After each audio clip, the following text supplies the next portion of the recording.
आप सभी को प्रभु यीशु मसीह के नाम में जय मसीह की। परमेश्वर आप सभी को बहुतायत से आशीष दे। मेरे भाई और बहन, हमारे द्वारा बनाए गए वीडियो का उद्देश्य यही है, मकसद यही है कि आप सब लोग परमेश्वर के वचन में, प्रार्थना में और अपने विश्वास के जीवन में बहुत ज़्यादा आगे बढ़ें, ताकि परमेश्वर ने जिस लिए हमें अलग किया है, चुना है, वो उद्देश्य, वो मकसद हमारे जीवन में पूरा हो जाए। और आज हम लोग सीखेंगे कि आखिर क्यों प्रभु यीशु मसीह क्रूस पर फसह के पर्व के दिन चढ़ाया गया, और आखिर ये फसह का पर्व है क्या। इन सारी बातों को जानने के लिए, समझने के लिए आप वीडियो के अंत तक जरूर बने रहें। और यदि आप मेरे चैनल पर नए हैं तो चैनल को सब्सक्राइब करके बेल बटन दबा लें, ताकि आने वाली हर एक नई वीडियो सबसे पहले आप तक पहुंच सके। तो आइए हम वीडियो को शुरू करते हैं। मत्ती रचित सुसमाचार 26 अध्याय वचन 1 और 2 में ऐसा लिखा है, जब यीशु ये सब बातें कह चुका तो अपने चेलों से कहने लगा, तुम जानते हो कि 2 दिन के बाद फसह का पर्व है और मनुष्य का पुत्र क्रूस पर चढ़ाए जाने के लिए पकड़वाया जाएगा।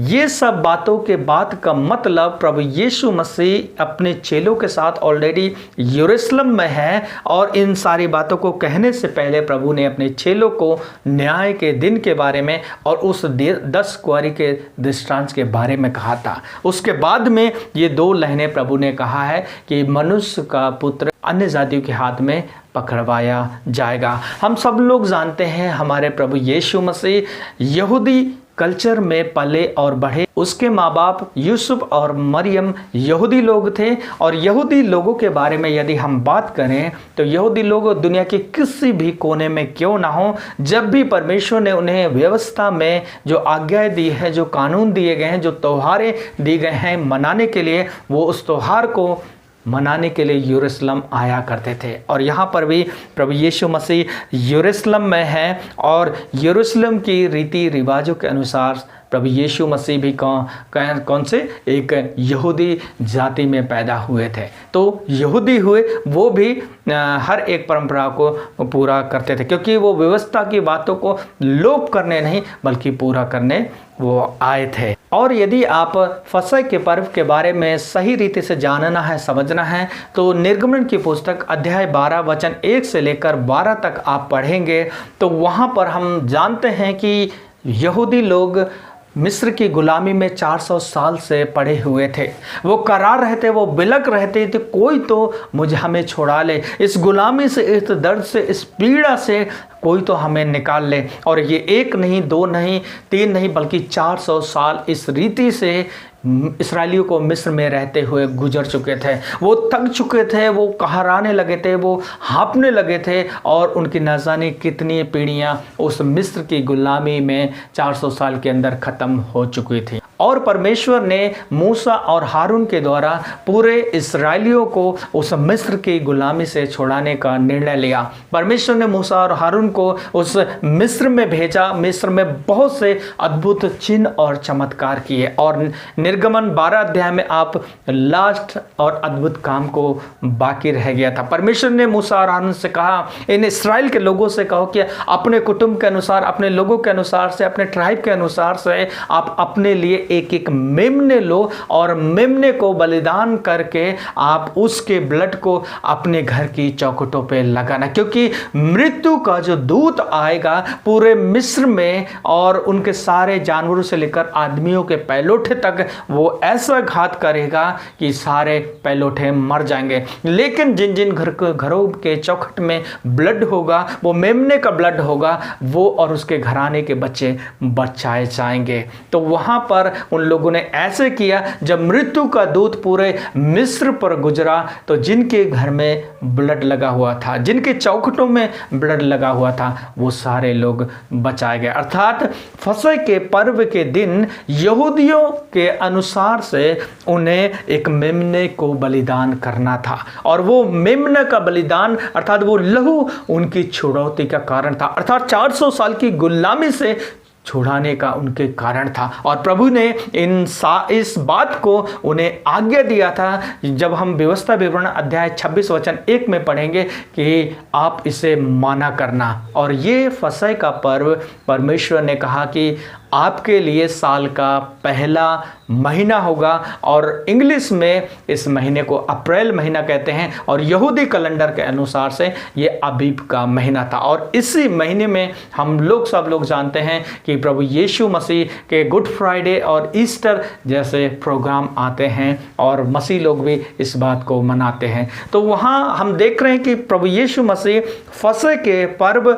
में पकड़वाया जाता है और उस फसह के पर्व में एक मेमना बलिदान किया गया था उनकी 400 साल की गुलामी से छुड़ौती के लिए। और यहाँ पर नए नियम में प्रभु यीशु मसीह इस फसह के पर्व के दिन पकड़वाया जाता है और क्रूस पर चढ़ाया जाता है, अर्थात हमारी आत्मिक गुलामी से और जंजीरों से जो जकड़े हुए थे प्रभु यीशु मसीह छुड़ाने के लिए, बचाने के लिए अपने आप को उस मेमने की जगह बलिदान करता है। तो मेरे भाई और बहन, यहाँ जो फसह के पर्व में यीशु मसीह को क्रूस पर चढ़ाया जा रहा, बलिदान किया जा रहा है, अर्थात उस फसह के पर्व में मेमने को बलिदान किया जाता था।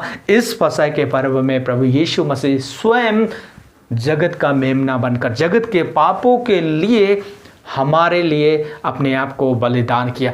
और उस समय में उस मेमने का लहू चौखट में लगाया जाता, घर के चौखट पे लगाया जाता और वो लोग उस भयानक मृत्यु के दूत से बचाए गए थे। और आज हम हमारे जीवन में प्रभु यीशु मसीह के ब्लड के द्वारा हम कवर किए गए हैं, प्रभु यीशु मसीह के ब्लड के द्वारा हम खरीदे गए हैं और अब परमेश्वर में हम सुरक्षित हैं। इसलिए मेरे भाई और बहन, यीशु मसीह का लहू हमारे सारे पापों से, हमें सारी बुराई से, सारे घिनौने अपराधों से हमें छुड़ाता है, आज़ाद करता है। मिस्र की गुलामी से उस मेमने के लहू ने आज़ाद किया, छुटकारा किया। और यहाँ पर शैतान की जंजीरों से, अंधकार की शक्तियों से प्रभु यीशु मसीह के लहू ने हमें बलिदान ने आज़ाद किया है और स्वतंत्र किया है। तो मेरे भाई और बहन, यही वजह था कि पुराने नियम में फसह के पर्व में बलिदान, मेमने को बलिदान किया जाता था, लेकिन नए नियम में इस फसह के पर्व में प्रभु यीशु मसीह ने मेरे और आपके अर्थात जगत के पापों के लिए वो मेमना बनकर अपने आप को बलिदान कर दिया। और अब जो उसके ब्लड पर, उसके बलिदान पर जो विश्वास करता है उस पर अनंत जीवन है, उस पर आश्वासन है, उस पर स्वर्गीय बातों के अधिकार है। प्रभु आप सभी को इन वचनों के द्वारा आशीष दे।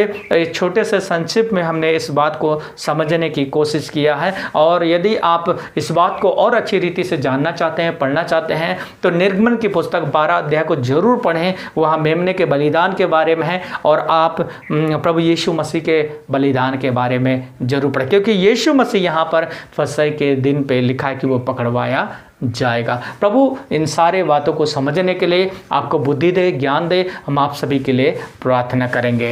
हमारे जीवन के स्वामी प्रभु यीशु मसीह, हम आपकी स्तुति करते हैं, महिमा करते हैं, तारीफ करते हैं, प्रशंसा करते हैं और बड़ाई करते हैं प्रभु, क्योंकि परमेश्वर यूहन्ना ने कहा कि देखो ये जगत का उद्धार करता, जगत का उद्धार करता जगत के सारे पापों को लेकर जा रहा है। हाँ प्रभु, उस फसह के पर्व में एक मेमना बलिदान किया जाता था, लेकिन आप हमारे पापों के लिए जगत का मेमना बनकर अपने आप को बलिदान कर दिया। प्रभु हम इस बलिदान पर विश्वास करते हैं और प्रभु तेरे बलिदान के द्वारा हमारे पापों की क्षमा हुई है, हमारे अपराधों की क्षमा हुई है। प्रभु हम तुच्छ थे, निकम्मे थे, नालायक थे प्रभु, लेकिन आपने प्रभु, आपके बलिदान ने प्रभु जी हमें लायक बनाया। प्रभु जी हमें सजा सुनाई गई थी, क्योंकि पाप की मजदूरी तो मौत थी प्रभु, जो मौत हम पर परमेश्वर के द्वारा सुनाई गई थी प्रभु, लेकिन आपने उस मौत के जगह पे अपने आप को बलिदान किया। प्रिय परमेश्वर,